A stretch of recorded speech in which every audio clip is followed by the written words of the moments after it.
Hey everyone, thanks for tuning in. If you're new here, consider subscribing. It really helps keep these stories coming. And while you're here, let me know in the comments where you're listening from. Now sit back, relax, and let's get into the story. I did not sign on to be alone. The orders on the tablet looked straightforward when I scrolled them in the cab of the truck. Guard the site, keep the relay alive, monitor designated channels, report any breach. The driver did not say much. He wore a surgical mask even though it was late autumn, and the first chill had settled over the front range. We left the highway at a forestry gate near Dumont, crossed a cattle guard and climbed a switchback road that had not seen a grader in years. The truck shook as if it were trying to shed us into the trees. Above the windshield, the sky was a hard, pale blue, and to the south, the ridge of Mount Flora cut a clean edge. They told us 72 hours at the staging area in Golden. 72 hours, and then the rotation would come up. Fresh fuel, fresh rations, a new crew. It felt like a favor at the time. I knew antennas and grounding better than most, knew how to keep old equipment healthy. The sergeant in the tent had signed 3 electronic forms with a finger and said, "Hale, you're our utility guy." I nodded and looked at the laminated photo a last time. The school picture of my daughter with a front tooth missing. I kept it in my sleeve pocket, where it would be safe from sweat and rain. We were 4 when we got out of the truck and pulled open the chain link gate at the site. Staff Sergeant Marcus Hale, 32 years old, former lineman, now National Guard radio technician.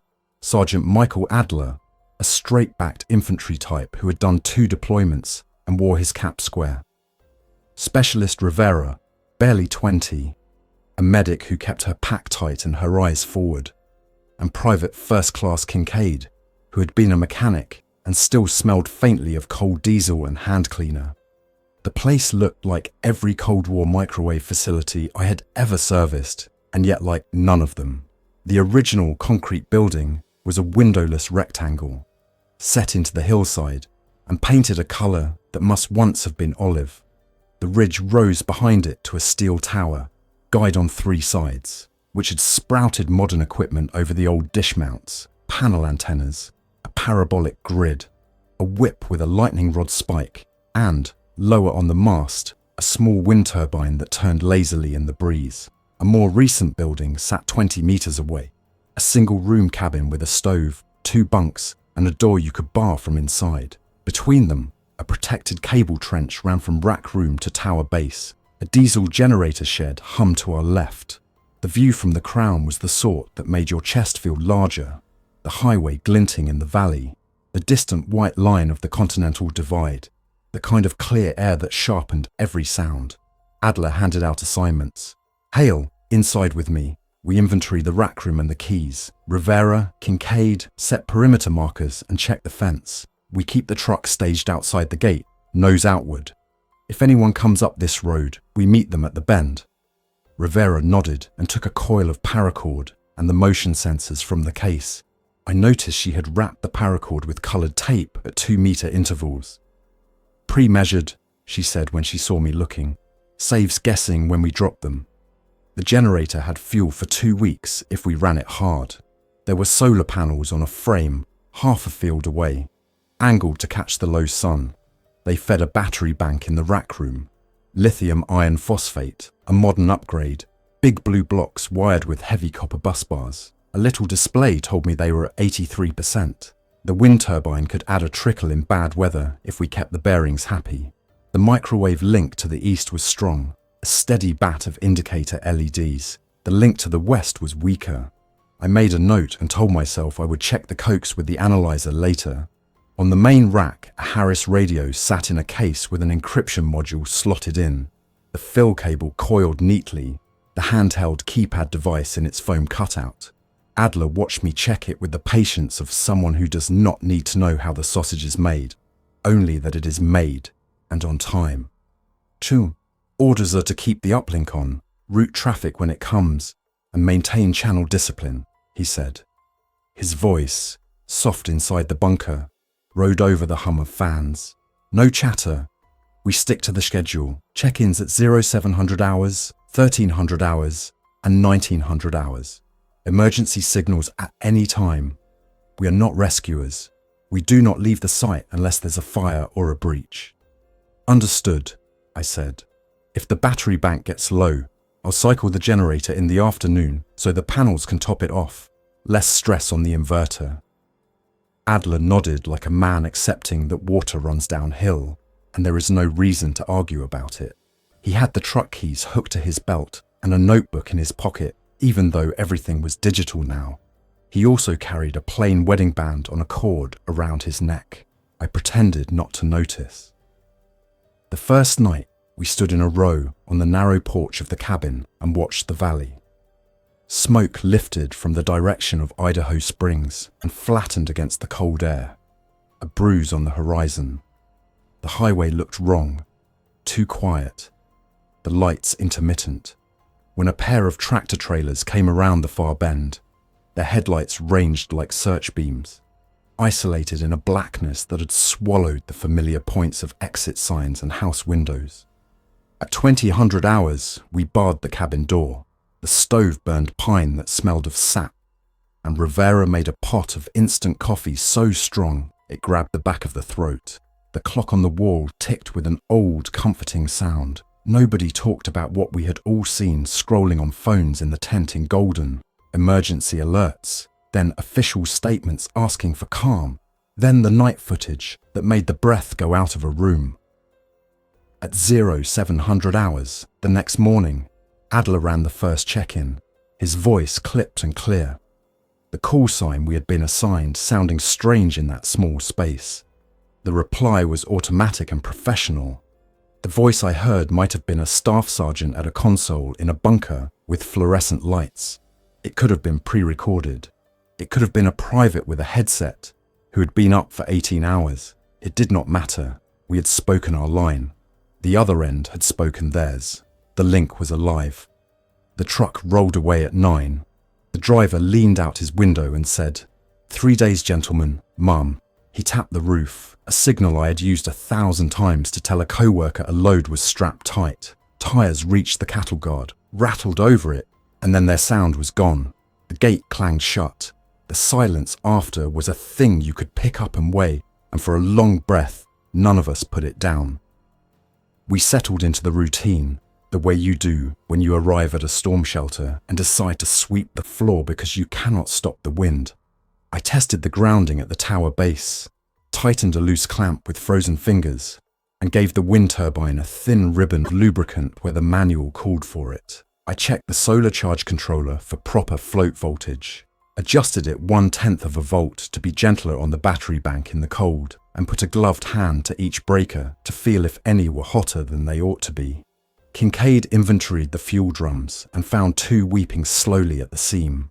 We rolled them onto ramps and blocked them, and I wiped the diesel from my hands with rags, and then a splash of clean fuel, and then a rag again. I mixed a 2-part epoxy on a piece of cardboard, pressed it into the seam, and smoothed it with a gloved thumb.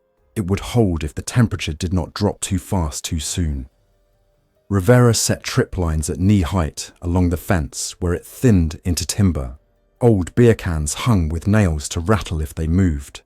She walked the perimeter like a ranger, one hand on the rough bark of the pines, her boots quiet. When she came back, she had the look of someone who had found tracks she had expected to find. By the second evening, the smoke columns had become smudges, and the night was darker. Our 1900 hours check-in was late, then doubled, then came through distorted.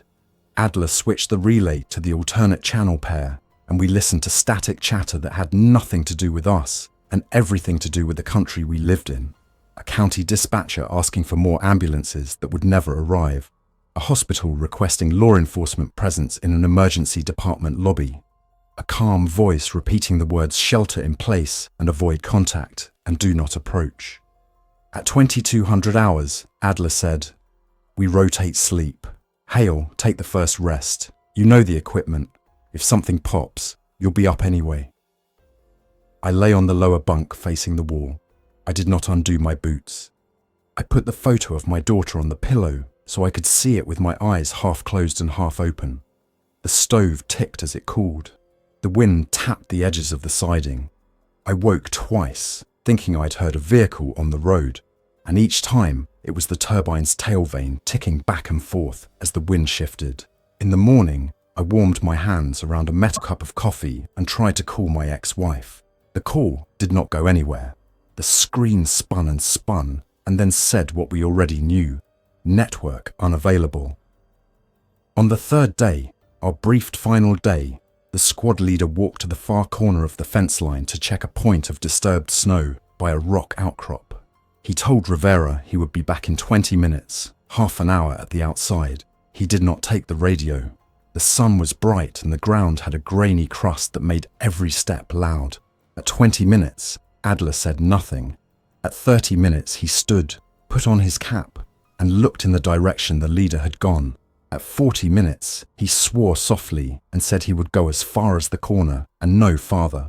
I saw him at the tree's edge, small under the tower, then gone. I tuned the handheld to our agreed-upon channel and clipped it high on my chest so the antenna would be clear. 15 minutes later, the handheld crackled. Adler's voice was low. Visual on the sergeant, he is moving, behavior abnormal, stand by. Rivera stepped out onto the porch and leaned, watching the same patch of trees. Kincaid stood in the door with his wrench in his hand like a talisman.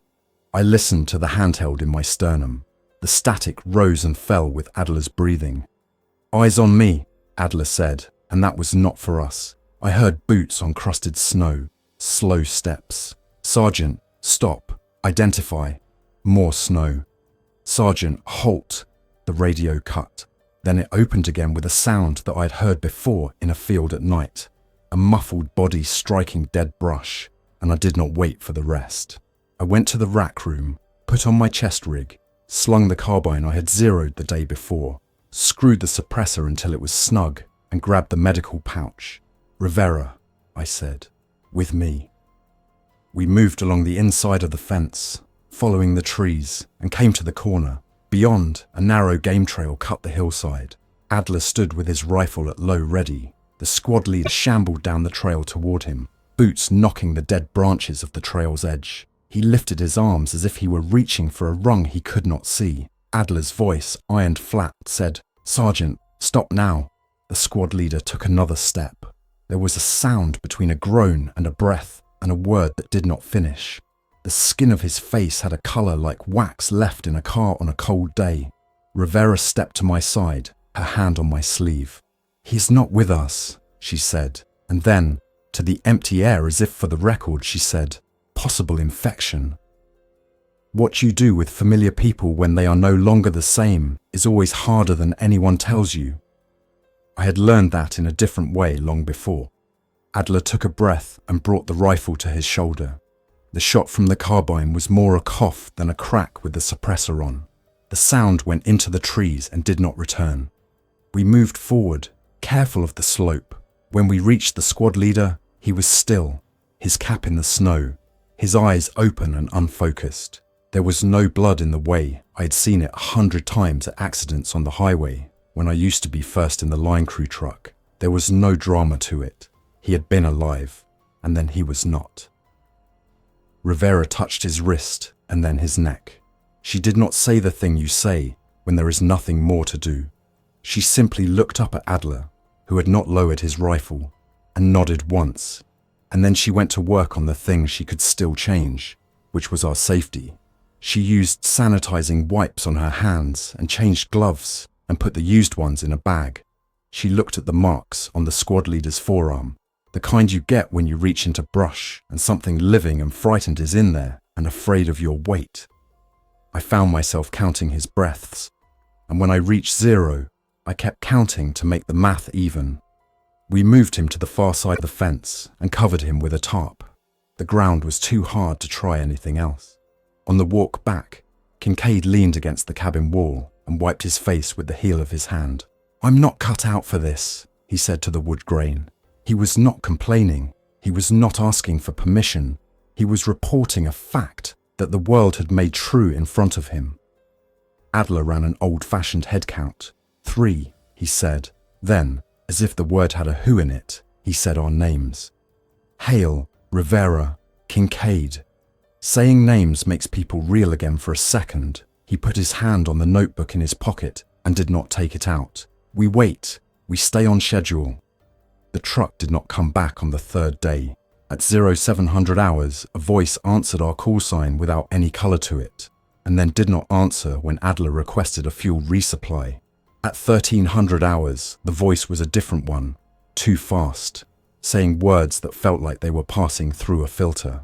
At 1900 hours, we transmitted and heard nothing.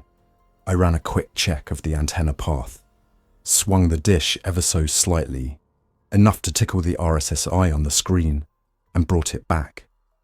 The light that meant the link was healthy remained green, and the silence on the line was not our fault. That night, Kincaid left. He left his boots on the porch and walked in his socks across the packed snow to the truck, then stopped with one hand on the door, as if he had remembered that we had hung the keys just inside the cabin on a hook. He stood for a long time, his fingers making a motion against the window glass like he was looping off a wire tie. I opened the door and held out the keys. He did not take them. He took a deep breath and put his hands in his pockets and turned away from the truck and carried his socks in one hand up the road's curve. At the bend, he paused, and the sound that came back to us in the still night could have been a laugh and it could have been a sob. Then he was in the trees and we heard him no more. We called for him on the handheld and heard the quiet reply of our own channel. Rivera did not sleep. She cleaned the stove and then took it apart and cleaned it again. She made a pot of hot water and did not put anything in it. At 2 a.m, I took the flashlight and walked the fence line. The snow had a skin on it that broke under my boot with a sound like a plate cracking. I came to the tarp and stood a while. In the dark, distance plays tricks, and a spruce that had been a spruce became a person and then a spruce again when I moved 2 steps to the side. When I returned, the clock on the wall said it was near dawn and the stove lightened the room. On the 5th day, we heard the first clear civilian calls on the high band. They layered like voices at a closed door. I took notes without thinking, another habit from the old job, when the bucket truck climbed into a pine's crown and we had to work in the radio's quiet between a tower's microwave cycles. I wrote the time and I wrote words as they came. Grid failure in Denver, traffic stalled, shelters at capacity, do not approach. We understood then why the highway looked wrong. A tanker had gone off the shoulder near a curve. From our height, it was a fine detail, threat only because it marked the change. The way one thing, placed just so, can convert a road from a promise to a wall. Cars backed up behind it were at angles, not quite in lanes. People stood by doors. Drivers turned their bodies, looked uphill toward us, as if a ridge could make decisions. When the sun got low, the cars looked like things in a museum display. A diorama of the last day a system functioned, and the first day it did not. The day after that, the wind swung north and the turbine began to squeal. I climbed the mast at first light with a harness and a lanyard and a small kit bag. The cold made the aluminium ladder ring with an edge to it. I worked a glove off and eased grease into the bearing, then replaced the glove and waited to feel the heat of my hand again.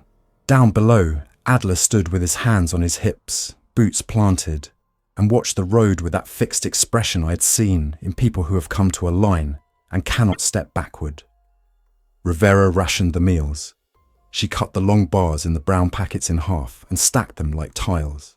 She ran the numbers twice daily and reminded me to drink water when I had been moving a while. The batteries, which had been content in the 50s on the meter, got sluggish in the cold, even though their state of charge was the same, every chemistry reminding us what it was. On the 7th day, there was a storm. It came over the ridge like a sheet and erased the highway from our view. And the wind turned a corner somewhere up the slope and ran downhill and pushed at the cabin door as if it were a stranger at a party who had mistaken the room. I shut the generator down and switched to batteries to spare the engine. The sound gap, after the generator stilled, was immediately full of the wind. We sat in the rack room with our backs to the cabinets and let the grey light through the open door to the cabin be the timekeeping. Snow found its way through the smallest cracks and stacked like sugar on the lip of the counter. In the afternoon of the storm day, we got our first instruction in hours that sounded like an instruction. The handset light went amber. The tone sequence we had been told to expect, the way a volunteer watches for a siren at noon on a Wednesday, sounded clear and correct. Then a voice said, "Maintain uplink. Reinforcement estimated time to arrival 12 hours. Prepare for approach." Adler looked at me and said nothing. I checked the link, checked the alternate power path, checked the fuel in the heater can for the dish in case the snow froze on the face and changed the pattern. Rivera wrote down the time and wrote down the words and still did not sleep. At 1900 hours, we set out a panel with a reflective strip on the road so any driver would see it in their lights and know to slow for the turn. By midnight, the storm had moved on. The moon showed a fingernail through a crack in the cloud. We watched the bend in the road and we waited. No one came. By 0800 hours the next morning, the reflective strip had a powder of the new snow on it. The batteries were at 60%, and I could taste their discharge on the air, that faint metallic note that means the inverter is working. I told myself I would start the generator again at midday when the sun could do some of the work. At 9:10, we heard 4 shots down the valley in the direction of the highway. At 9:22, we heard 2, closer. Then there was nothing. The pattern changed that afternoon. I walked the slope below the tower to clear branches from the guy wires and saw movement at the far fence line. 2 figures came into view, stopped, and then came on. They were not moving, like people who had walked uphill in soft snow for an hour. Their legs lifted wrong, as if they had lost the time of the steps. They hit the fence and did not stop. Their hands went to the chain link. They did not call out. They worked at the mesh like people who were peeling labels from jars. I called fence, and Adler came out of the cabin with the carbine, and Rivera with the flashlight, even though it was daylight. They reached my side and stood and watched a moment. The way you watch a dog you do not know, to see if it will take the food or the hand that holds it. Then Adler took a breath and put the sight on the first figure's chest and pressed the trigger. I counted the interval, and he pressed again for the second. They fell back as if the fence had pushed them. The snow took their shapes and then flattened again. We did not speak. Adler walked the inside of the fence to the gate and checked the bar. He looked at the road, then at the small square of sky that the tower cut out between its steel. He hooked the radio to his belt, turned the volume knob half a click higher, and kept walking. That night brought sound. Not a lot, not a wave. A sound like a group trying to stay quiet. A vehicle coasted, engine off, tires making the soft, steady noise of weight on snow. It stopped before the bend. Whispering carried better than speech on nights like this one. The whispering had a shape that told me there were more than 2, less than 10. I signaled Adler and he moved to the turn inside the fence, where the path in was most narrow and least visible. He did not call out. He waited. When the first figure came into the open, he saw the panel with the reflective strip we had laid out, and he stepped around it, and a second figure behind him did not, and brushed it with a knee. And even that small contact made a sound in air that mostly had only wind in it. The first one lifted a hand, and the second lifted something heavy with both. Adler switched on the flood that covered the foreground of the gate. It lit the fence, and the 2 figures, and the 5 behind, with washed-out faces, and shadows to the sides. Their eyes pinched against it, and hands came up, some empty, one with a small pistol, one with a crowbar, one with a tire iron polished at the edges by a decade of use.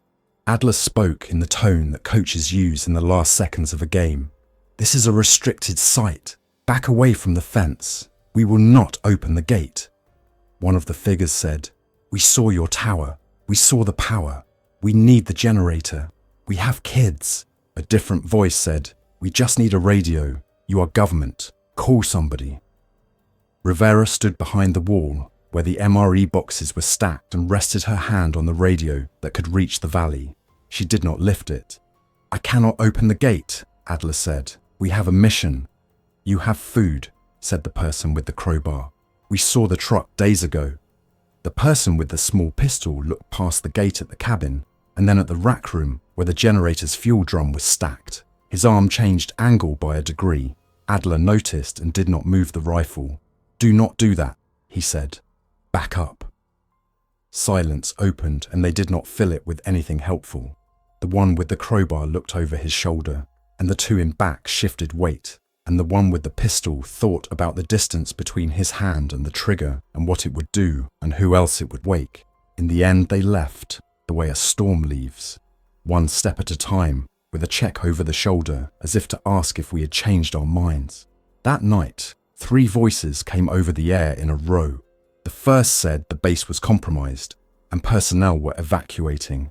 The second said evacuation was no longer possible.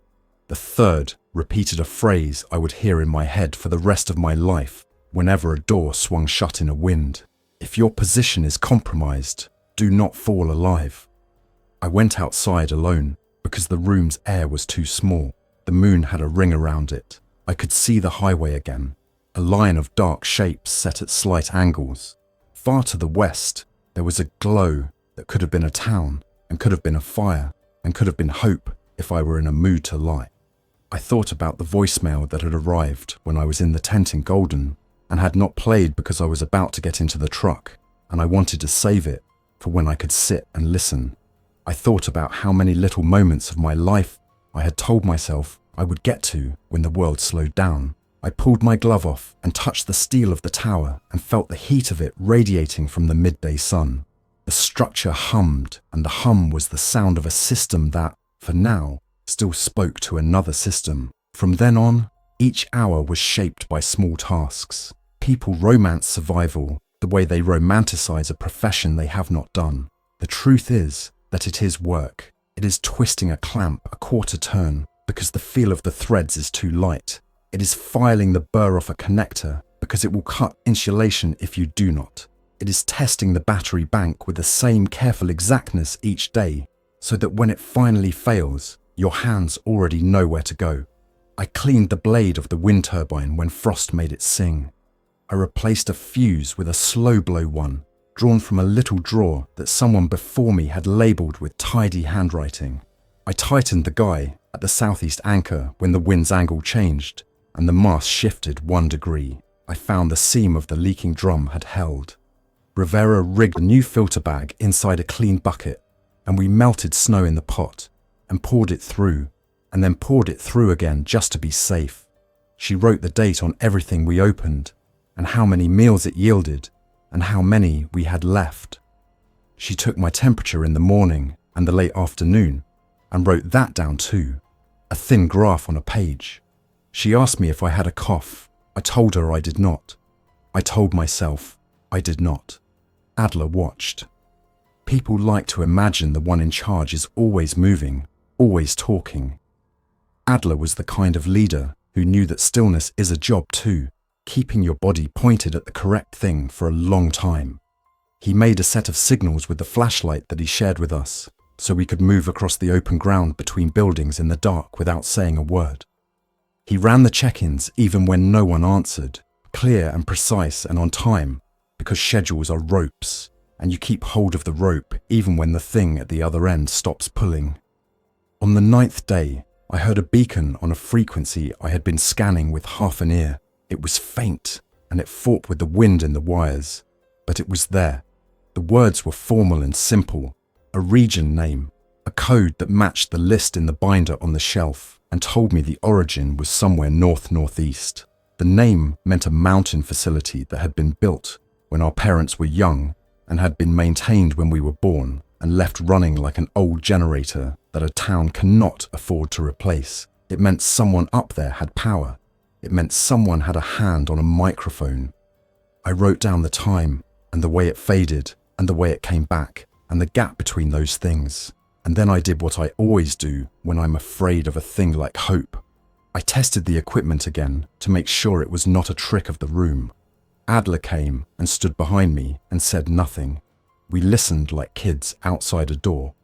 By the end of that day, the wind had a bite to it that meant more weather was coming. I ran the generator to give the batteries a cushion, and the sound of it rolled down the slope like a drum. If I could have used a muffler 4 sizes larger, I would have. I watched the fuel gauge and did the ugly math. Hours of runtime against what we had. Time until we would have to choose between a cold room and a dark one. I shut it down early. The quiet fell hard. The day after that, the animals came. People forget that wildlife does not disappear when society pauses. It changes. A line of coyote tracks looped to the top and then away.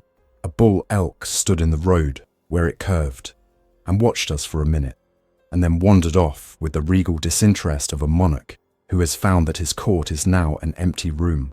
I found mountain lion prints overlaid on rabbit prints, and I understood that even here, the schedule ran. Only the names of the obligation had changed. Somewhere lower, dogs barked, a chorus that rose and fell, the single note that says there is something to gather around. In the afternoon, I went to the tower to chip ice from a bracket and saw a fuel tanker sitting across the highway bend that we could see from the ridge. It had not been there before. It must have slid in the night and carved a trough in the snow that stopped a line of cars. The tanker's cab was at an angle, its marker lights dark. A handful of small shapes moved around it, not in a way that meant work or rescue, but with a persistence that reminded me of a water drip working on a rock. I turned away from it and looked up at the steel above me and told myself I had more pressing things to do. The evening set in fast. At 1900 hours, Adler read our call sign and waited and repeated it and waited again. A fragment came back, 2 words, then a burst of static, then a voice clipped mid-syllable. I watched the tower guy wire move with the wind, and I watched the lower bushing of the turbine, and I did not look at the clock. At 2000 hours, a flashlight winked twice at the bend in the road. Adler had set the signal to be ours, and this was not it. He watched it without moving. The light winked again. Then there was the sound of an engine turning over weakly, the kind of turn that comes when a battery is cold and a driver is begging the starter with a foot on the gas. The engine caught and died and caught again. And then there was the smell of exhaust, thin but present. The floodlight we had mounted at the gate picked up motion on the road. A shadow moved in the darkness, fast and then slow, approaching. Another shadow followed. I felt Rivera near my elbow, and I knew without seeing her that she had taken the medical bag and laid it open on the table and counted the instruments and closed it again. We waited the way a person waits for the drumbeat of their own heart to tell them what happens next. The shapes that came up the road were not the same as the ones we had seen 2 nights before. They moved, with that sideways sliding step I had seen at the fence. They did not speak. When the first reached the panel we had left to mark the corner, he stepped on it and did not feel that he had stepped high. He fell to his hands and then pushed up again and kept walking with the same fixed direction. Adler led them along the fence from inside with a quiet whistle, low and steady. He did not let them see him. He did not let them touch the mesh with their full weight. He remembered what we had in the rack room, and he one-handed the switch that cut the generator if we needed to. He walked them to the far corner, the way handlers walk cattle through a gate, calm and without force. When the line began to thin and their numbers were not so close, he put the rifle on the sandbag we had placed and did what he had to do. 3 careful shots, then 3 more, quiet but not silent. The wind pinned the sound to the ground. The highway carried it away. I do not know how many days came and went like that, because the light did not change much. We marked them with coffee when we could afford it, and with tea when we could not. I rotated the rack fans for even wear. I filled out a report in pencil to a command that had stopped receiving, because writing is a way to add weight to the world and keep it from blowing away. Rivera said my temperature was a ½ degree higher at night, and then it was not, and then it was again. And she looked at her chart and tapped the pencil on the axis. There was a night when the generator would not start. The glow plugs never reached heat.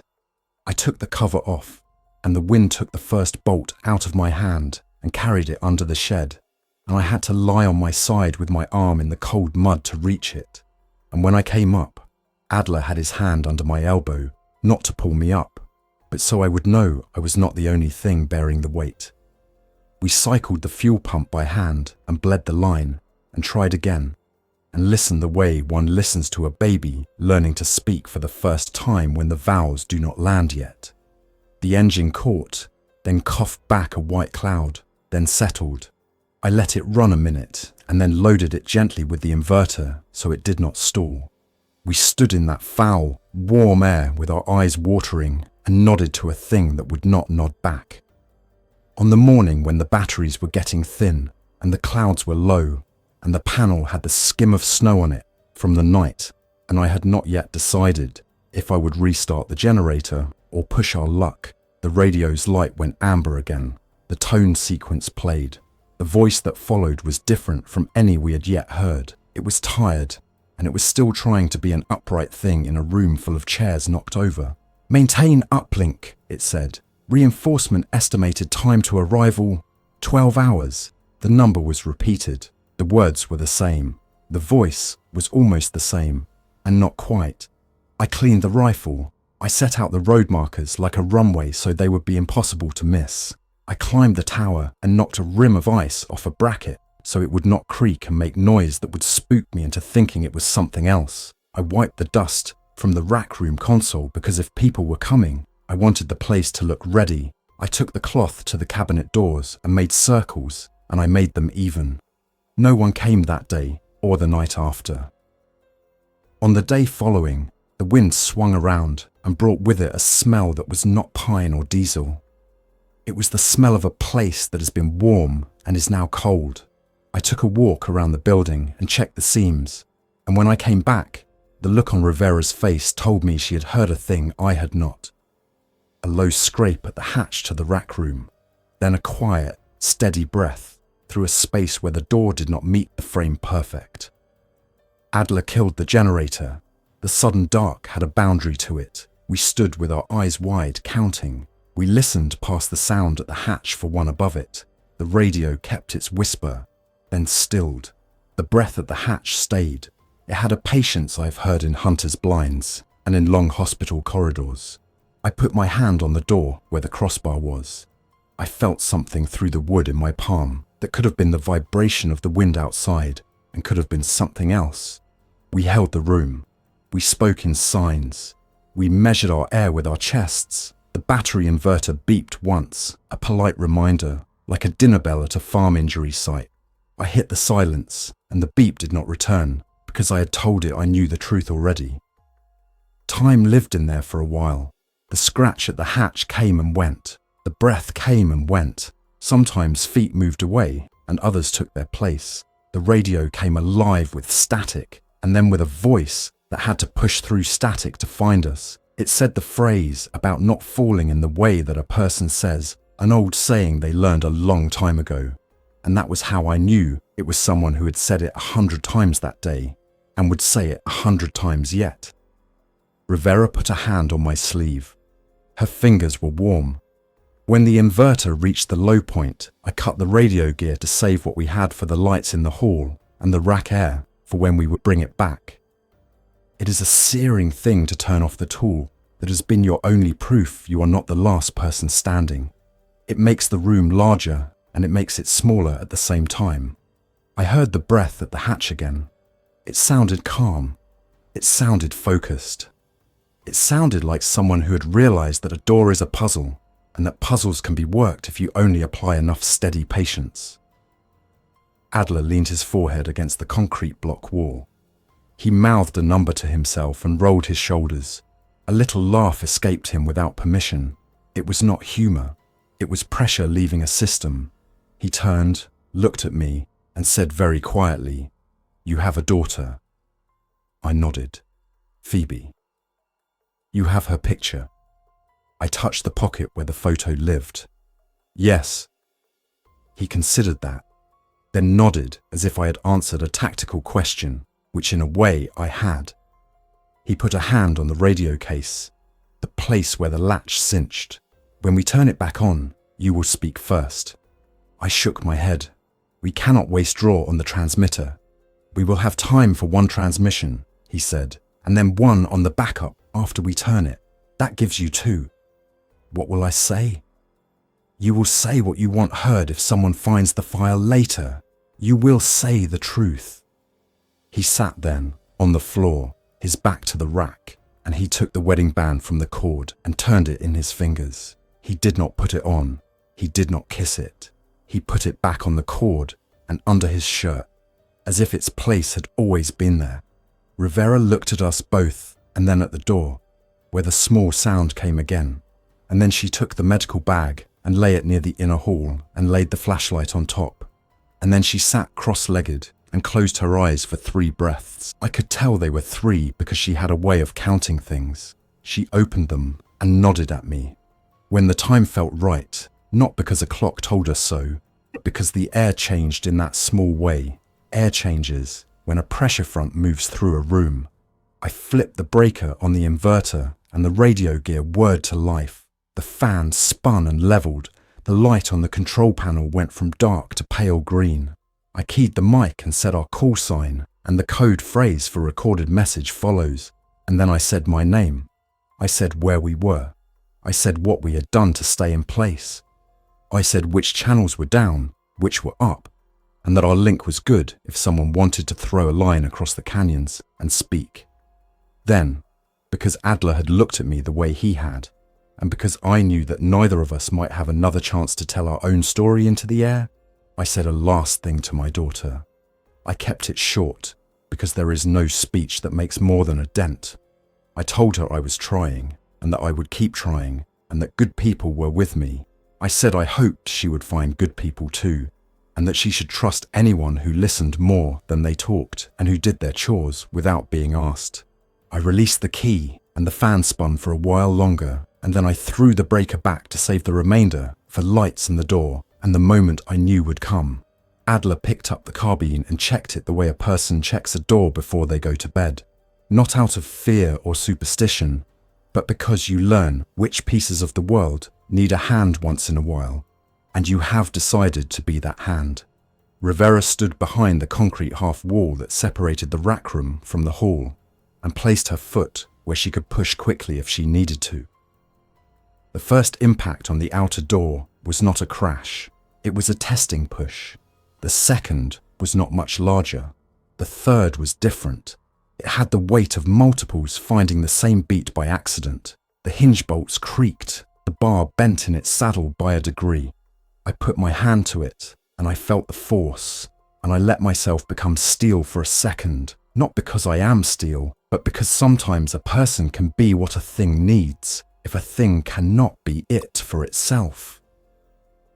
When the barricade began to slide in its angle iron, I moved to the inner hall and took the long clip of lights and tore them from their mounts and dropped them so they would land as a shining line across the floor. It would not stop anyone. It would tell me where feet meant to go. The bar on the outer door popped out of one end and fell to the floor with a sound that was small compared to the weight of what followed. The outer door swung, slow because of the snow drifted against it, and then fast because it had a place to go. They came in, then, in a knot that had forgotten what personal space is. I did not look at their faces. I looked at their centers and their direction and the way their weight was placed on their feet, because that is what you look at when you need to change the way a body moves in a room. The inner door held for a minute, then 2. When it opened, Adler's plan, which he had not shared out loud because there had not been the time, became clear.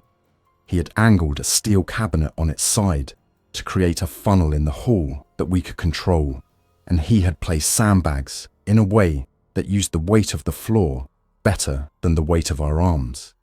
He did not call anything out. He did the thing next in the chain. I put my back to a rack that hummed still from residual heat, and I kept the path from being a straight line. Rivera watched our backs and counted the seconds between what came, because sometimes counting seconds is the only way to keep them from coming too fast. The details of moments like that do not translate well when told later. On a paper, they become a baseball score. What matters is that we did not run. We used the space. We let the door frame be an ally and the cabinet be a wall. We kept noise down, so we did not call more things by accident to us from the trees.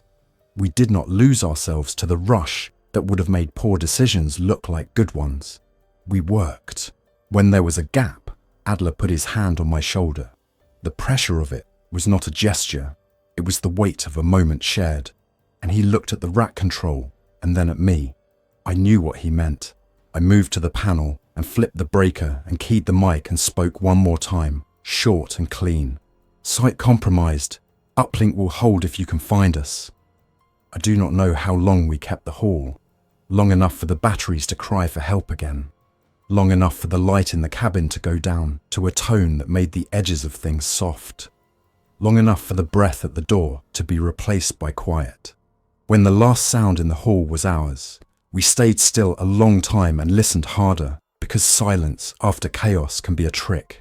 When I was sure it was not, I looked at Adler and then at Rivera and felt the shape of the room with my eyes, engraving it because that is what my mind does when it knows a chapter is ending. We did not talk about leaving. We had nowhere to go, where we would not carry the site with us in our heads. We rested then, the way soldiers rest by standing up and leaning only as much as a body needs. We ate a square of a meal bar each and took turns with the cup. I checked the wind outside by the feel of air through the crack where the back window's seal had shrunk. Near dawn, the radio light flickered again on what little the batteries still offered. The tone played. I felt it in my chest. A voice spoke. It was the voice of someone who had not slept and would not soon. It said the words from before, but this time there was no number. There was only an instruction as dry as paper. If your position is compromised. I reached and turned the knob before it finished. The rest of the sentence did not enter the room. There are many endings that could be told here. I could say that a helicopter came late in the morning and that the pilot was a person who had decided the rules were less important than the living, and that they dipped the skids near the tower, and we climbed and flew east and watched the ridge fall away like a book closed. I could say that we opened the generator shed and turned the engine by hand again and again and again until it caught, then set the tower to beacon mode, then left the gate open and the road markers set for someone else to find. I could say that we hiked down the service road and joined the line of people at the highway and made our case to those with crowbars and with tire irons that there was value in a person who could keep a rack room alive. None of those endings are exactly true, and none of them are exactly false. What is true is that in that room, on that ridge, with a tower above us and a valley below us, and a world that had shifted while we watched, I keyed the mic one last time and said my daughter's name, and told her that if this message found her years from now, the sound of my voice meant I had found work worth doing. What is true is that Adler set his hand on the cabinet and took a breath, and stood like the kind of person who knows standing is a job, and there are not many left willing to do it. What is true is that Rivera finished labeling a row of water bottles with the date, because habits matter, even if the world does not. The rest is a road that leads downhill into timber, toward a highway that used to carry goods and people, and will again when someone like us puts their shoulder to it and lifts. If you follow that road, and if the snow has not covered it too deep, you will find tracks that go out, and tracks that return, and you will not know which were ours and which belong to those who came looking, because human feet make the same shapes when they are tired and trying. At the bend, you will see the reflective panel half buried, and if you pick it up and clean it and place it back, it will catch the next morning's light. The tower will still be there. The rack room will still hum when someone gives it a little power and a little attention. The radio will sit where I left it, quiet and ready. It will wait a long time for careful hands. If you hear a thin voice at the edge of static asking if anyone is listening, know that we were, and that we are, and that holding the line is not a grand thing. It is daily work done by people whose names you would not remember if we told them to you. We are not heroes. We are technicians. We turn bolts and check voltages and keep the air moving across hot components and sweep the floor when it needs it, because it will need it again. We keep watch. We wait for good people to find us. And when they do, we say, "The link is up. Go ahead." Thanks for listening. If you enjoyed this story, don't forget to like and subscribe. Your support keeps these creepypastas coming. Until next time, stay alert, stay safe, and never ignore the feeling that something is watching.